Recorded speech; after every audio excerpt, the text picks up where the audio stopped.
Tânia é da campanha nacional pelo direito à educação. Mas antes da gente entrar na área da educação, Tânia, eu queria pedir para a Paty colocar um vídeo em que o deputado Eduardo Bolsonaro está junto com um grupo militante pró-armas. Eles fizeram um evento ontem lá em Brasília, muito próximo ali do Congresso Nacional, ontem, dia 8 de julho, quando a gente completou 6 meses daquela tentativa de golpe de Estado, e além do deputado Eduardo Bolsonaro, que é do PL de São Paulo, também estavam ali outras autoridades, né? A revista Fórum conta que tinham cerca de 100 pessoas e 100 policiais ali controlando o evento, que inclusive tinha a bandeira de vários estados. Era um evento para ser uma celebração das armas, né? Eles pedem uma liberação irrestrita das armas, mas o que a gente viu mesmo foi um show de horrores. Vamos ver, por favor, Paty? Se nós, por exemplo, tivermos uma geração em que os pais prestem atenção na educação dos filhos, tirem um tempo para ver o que eles estão aprendendo nas escolas, não vai ter espaço para professor, doutrinador tentar sequestrar as nossas crianças. Não tem diferença. Não tem diferença de um professor doutrinador para um traficante de drogas que tenta sequestrar e levar os nossos filhos para o mundo do crime. Talvez até o professor doutrinador seja ainda pior, porque ele vai causar discórdia dentro da sua casa, enxergando opressão em todo tipo de relação. Fala que o pai oprime a mãe oprime o filho, e aquela instituição chamada família tem que ser destruída. Enquanto que nós nos agarramos nos pensamentos bíblicos, na ideologia que formou por mais de 2000 anos aquilo que nós somos hoje aqui no Ocidente. Eu gosto muito de uma frase, que ela é polêmica para quem não entende e para quem não estuda, que fala que a mulher deve ser submissa ao homem, e está na Bíblia. Graças a Deus! Gente do céu, é realmente um show de horrores, né? Falar da Bíblia, mulher submissa.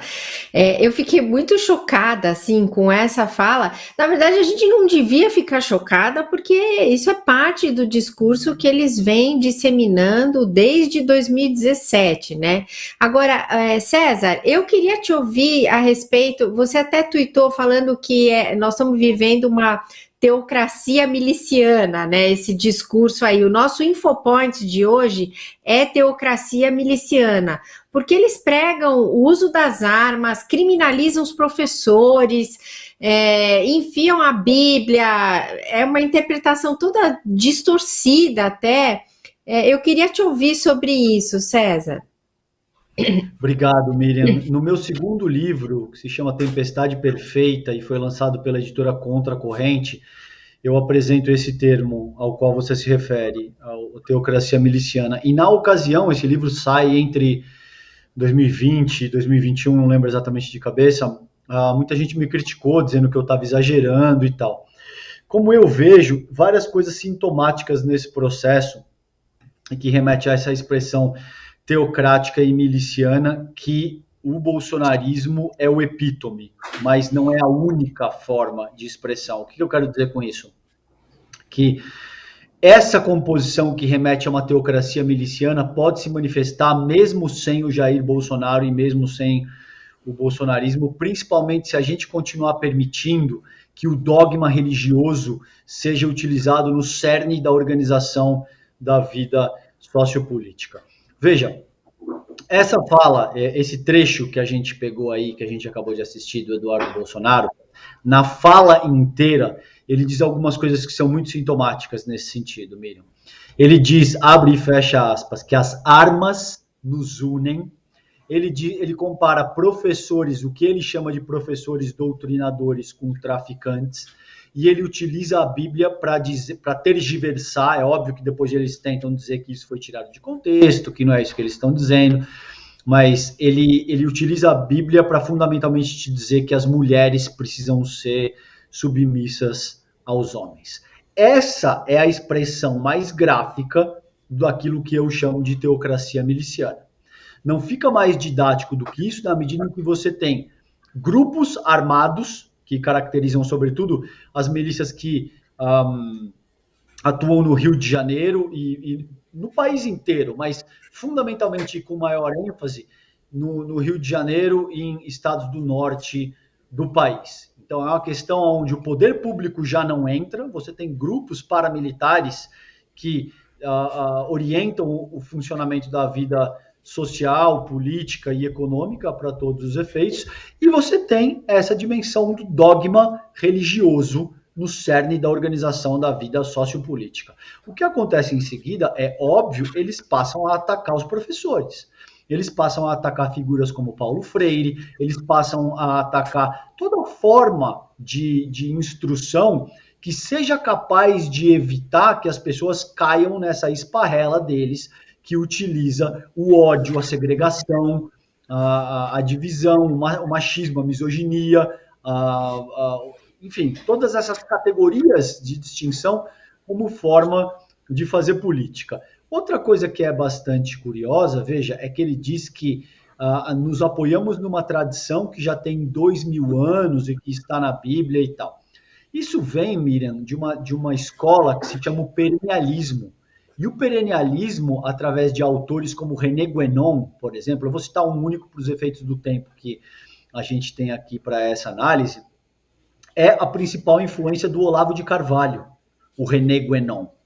O René Guénon, que é o pai, um dos pais dessa escola perennialista, que acredita exatamente nesse tipo de coisa que o Eduardo Bolsonaro está salientando aí, entende? Que, enfim, entende que existia uma única religião nuclear, que seria uma espécie de filosofia perene e que a modernidade ocidental estaria subvertendo no sentido de encerrar com aqueles valores da família tradicional, que já duram 2000 anos e esse tipo de coisa.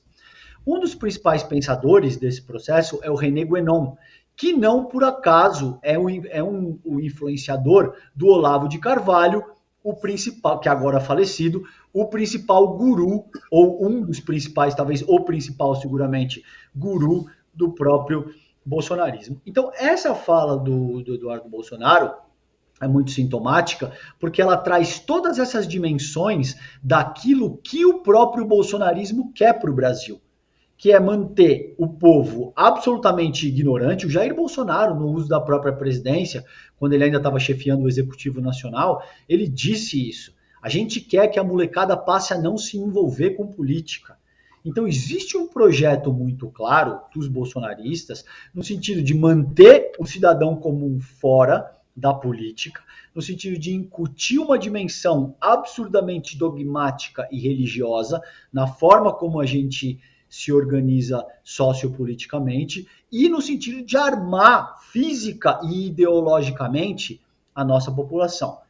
Isso é o que eu chamo de teocracia miliciana. E, infelizmente, esse processo não depende única e exclusivamente do Jair Bolsonaro e do bolsonarismo.